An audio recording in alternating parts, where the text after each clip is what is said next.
दोस्तों मानो या ना मानो, इस रेसलमेनिया को लेकर जो हाइप है वो एकदम ना के बराबर है। और हाइप होगी भी कैसे, इस नौटंकीबाज की फाइट देखने के लिए कौन ही एक्साइटेड होगा। और अगर कोई एक्साइटेड भी होगा तो सिर्फ और सिर्फ ब्रॉन ब्रेकर की वजह से, क्योंकि ब्रॉन ब्रेकर देखने में थोड़ा तगड़ा लगता है और ब्रॉन ब्रेकर का स्पीयर भी तगड़ा है, जिसकी वजह से लोगों का ध्यान उसकी फाइट की तरफ चला जाता है।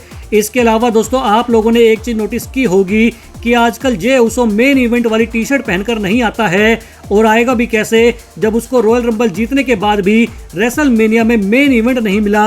और मेन इवेंट मिलेगा भी कैसे, कौन देखेगा उसके मेन इवेंट को। दोस्तों इसीलिए मैं हमेशा कहता हूँ सुपरस्टार्स तगड़े होने चाहिए, रेसलर जैसे होने चाहिए। अब जे उसको किसी भी एंगल से देखने में तगड़ा नहीं लगता है, रेसलर जैसा नहीं लगता है। और यही रीजन है कि रेसलमेनिया में उसके मैच को देखने के लिए कोई भी एक्साइटेड नहीं है। WWE ने इनके मैच की स्टोरी लाइन को तगड़ा बनाने के लिए नीचे तक का जोर लगा लिया है, लेकिन फिर भी इनके मैच को देखने के लिए कोई भी एक्साइटेड नहीं है। इसके अलावा दोस्तों रेसलमेनिया को लेकर सिर्फ 2 ही मैच ऐसे हैं जिनको देखने के लिए लोग सबसे ज़्यादा एक्साइटेड है, और वो भी सिर्फ और सिर्फ Roman Reigns and John Cena की वजह से। Cody Rhodes versus John Cena के मैच को देखने के लिए जितने भी लोग एक्साइटेड हैं वो सिर्फ और सिर्फ जॉन सीना की वजह से हैं, और जॉन सीना के हील टर्न की वजह से हैं। और जहां बात आती है Roman Reigns versus Seth Rollins versus CM Punk के मैच की, तो इस मैच को लेकर जो तगड़ी हाइप बनी है वो सिर्फ और सिर्फ रोमन रेंस और पॉल हेमन की वजह से बनी है।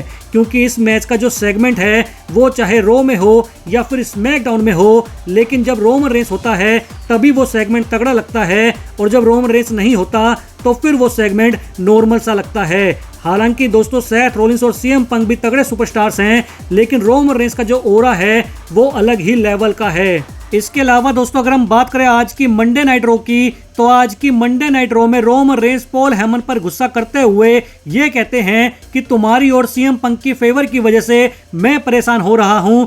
तुम लोग अपना फेवर अपने पास रखो, लेकिन मुझे अपने बीच में मत घुसेड़ो। इसके बाद दोस्तों सेथ रोलिंस आकर रोमन रेंस और पॉल हेमन के बीच में थोड़ी सी मिर्ची लगा देते हैं, और ये कहते हैं कि सेथ रोलिंस ने लास्ट वीक की मंडे नाइट रॉ में पॉल हेमन को कर्ब स्टॉम्प इसलिए नहीं लगाया था क्योंकि सेथ रोलिंस को भी पॉल हेमन से एक फेवर चाहिए।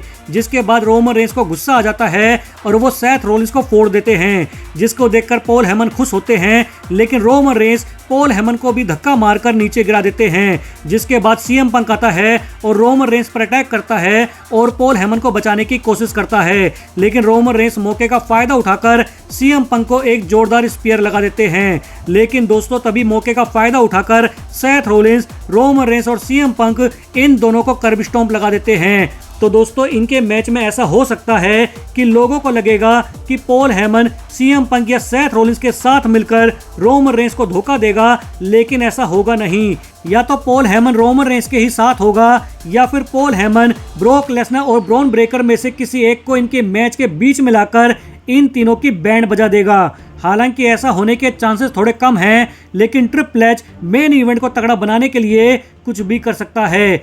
लेकिन फिर भी दोस्तों आपको क्या लगता है वो आप हमें कमेंट के थ्रू बता सकते हैं। तो दोस्तों ये थी हमारी आज की वीडियो। अगर अच्छी लगी हो तो प्लीज़ वीडियो को लाइक और शेयर जरूर कर देना। फिर मिलते हैं आपसे नेक्स्ट वीडियो में।